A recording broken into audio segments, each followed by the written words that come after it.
How you separate street from the music business? How you separate it? It's hard, man. Yeah. You know what I'm saying? It's hard because, you know, when you give people your story and when you rap about your life, you want to give them the truth. Right. You want to give them you, what's really you and what's going on around you. So it's very hard. You know, to answer your question, I would say it take a man to separate the music from the streets. When you really from the streets, you know what I'm saying? I believe me and you was talking about how hard it is to stay incarceration free, to stay on the streets. So I believe that separating music from the streets is like, man, you know, just being able to say, nah, man, I can't come right there right now. Right. You said something. You said something real subtle but real strong. It said you take a man to separate that, right? Yeah. I want you to expound on that. Like break that down further. What makes you take a man to do that, or a woman to do that? Because the reason why I said it take a man to separate it is because the easiest thing in the world to do is the wrong thing. You know what I'm saying? It's easy to do 90 on a highway with your gun in your lap, smoking gas, saying fuck traffic on the shoulder lane, going crazy. It's easy to do that. It's hard to do 65, put your blinkers on.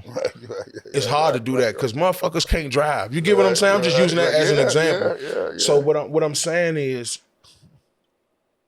it's easy to say, man, fuck it, I'm out here thugging every day, man. Like, man, you know what I'm saying? It's hard being in your kid's life every day, every doctor's appointment, every graduation, every, you know what I'm saying, hair appointment, nail appointment, taking your son to get a haircut, you know, Kings Dominion, Six Flags.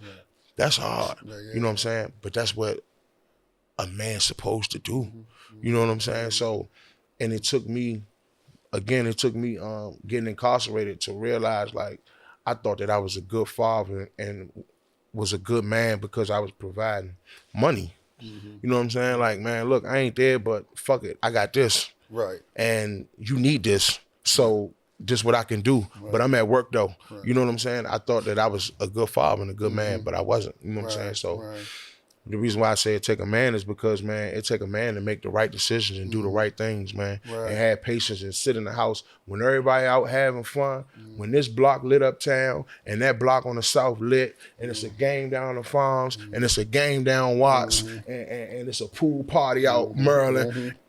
It's easy to go to all them spots, but that's where all the trouble at. You know what I'm saying? And the trouble lead back to death and incarceration.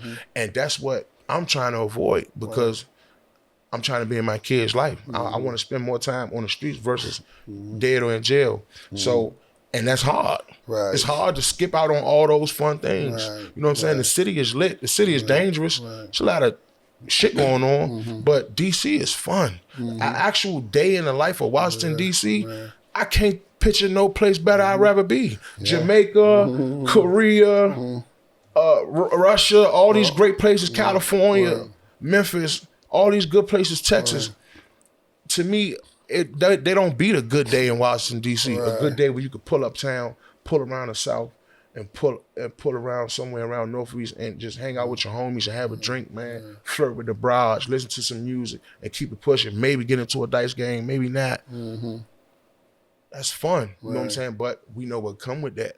So that's why I say it take a man, because I just had to like really just stop doing and engaging in those activities because it always led to something else that was detrimental. Right.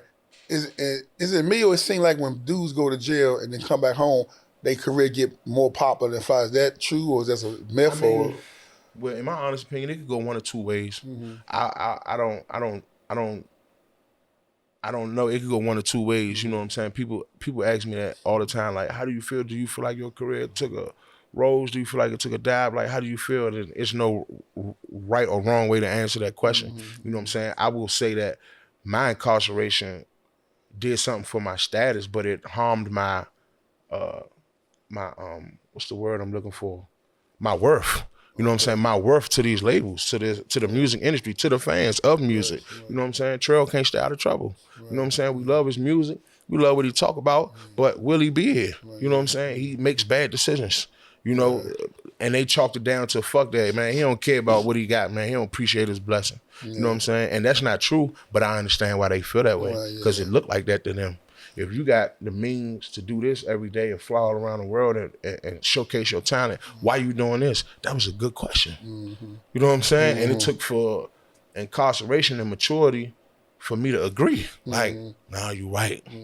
Shouldn't have been doing that. Right. You know what I'm saying? Right. So, you know, it could go one of two ways. Yeah, one or two ways. Your pen the strongest when you was locked up or when you on the street writing?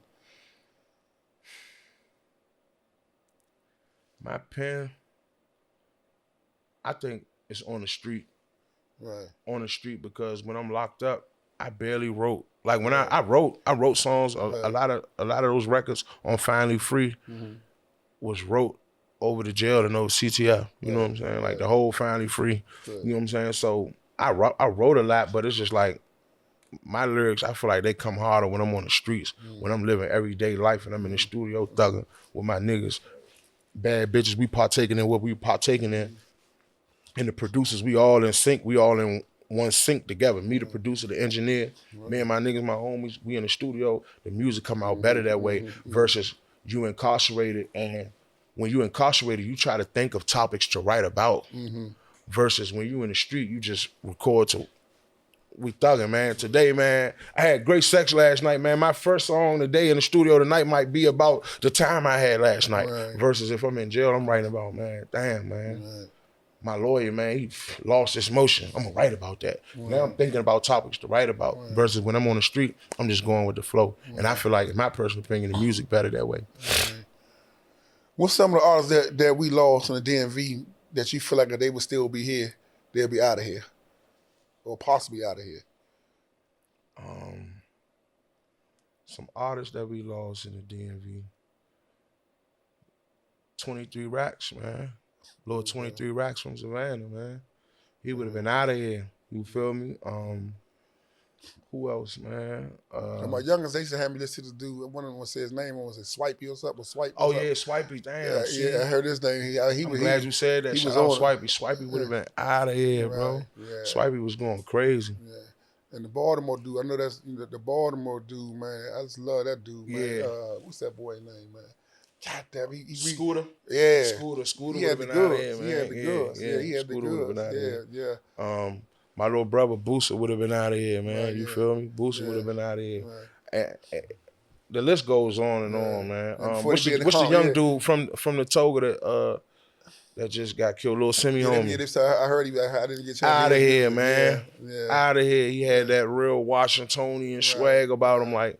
You know what I'm saying? Out of here, bro. Before they beat the Carbons up, I know the boy School ain't from, right, from DC, I thought about how to listen to his music, right? Yeah, they hold you dope. This internet shit, they hold you to everything, man. You said, yeah. Nigga bluffing, man. What the fuck you talking about, man? You jump out of there, old nigga, get the fuck out of here, right? Yeah, they quick to do that. Quick to tear you down, man. Yeah, they tell you One thing about this generation, they quick to tear you down, man. At your neck, man. Right, yeah. They want to take all the shortcuts. They do not want to work hard for their success. They want to take all the shortcuts. Right, yeah.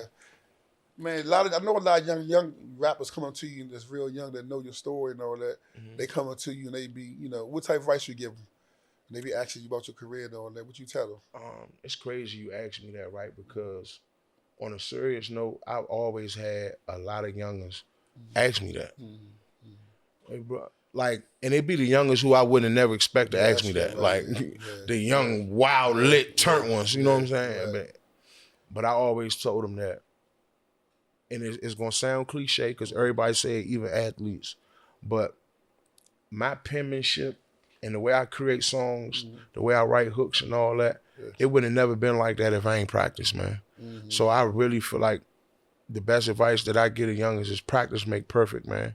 The more you iron sharpens iron, man. You know what I'm saying? The more you work at your craft, you feel me? Like I feel like the better you gonna get. Practice make perfect. I really truly believe in that because I witnessed it happen for me. You know what I'm saying? I couldn't count bars. I didn't know how to write a hook.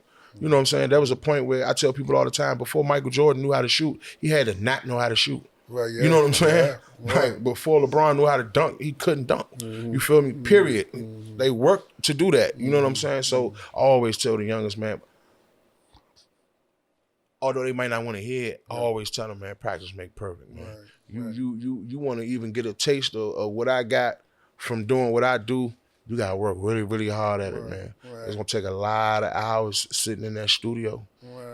And all your friends and your homies, they gonna get tired, man. They wanna go with their bitches, they wanna go eat with their mother, they wanna go play the game, or they wanna go do whatever it is that you wanna do. You know what I'm saying? They your friends, they your homies, they support you, but they got a life too. So can you sit in there when everybody leave?